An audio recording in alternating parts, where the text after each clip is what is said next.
Hey, Stacey Ashley here, and today what I want to talk to you about is leaders who mark homework. And this is something I see a lot. A couple of weeks ago, I was coaching a client and she was telling me about how busy she was, which she absolutely is. She's got a huge portfolio.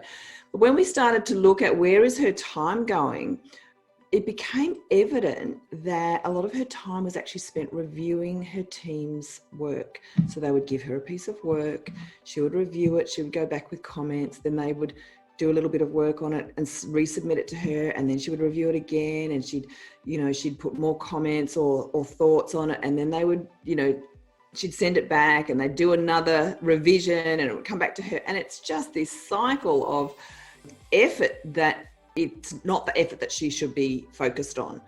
When you are a leader and you have particularly senior people reporting to you, then your job is not to mark their homework.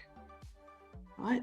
Their job is to give you completed staff work. And that's a concept that comes out of the US military. It's been around for a really long time. And the concept is that when a senior team member gives you a piece of completed work, a task, an activity, a project, whatever it is, a business case, that you should not need to review it for accuracy and completeness and enough research or support.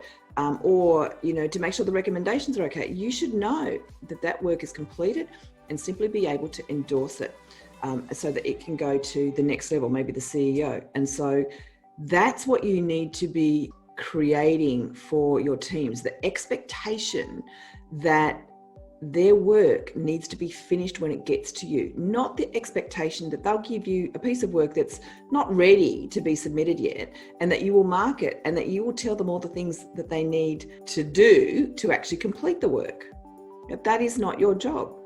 That is their job to complete the work, not yours. So if it's in their portfolio, they need to give you completed staff work so that you don't have to mark their work and use your valuable time doing their job for them instead of doing your job where you can make a bigger impact.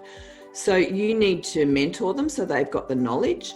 You need to set the expectation that that's where you want the work to be. And then you need to coach them up to actually achieving that so that they can deliver completed work to you. It's their accountability, not yours.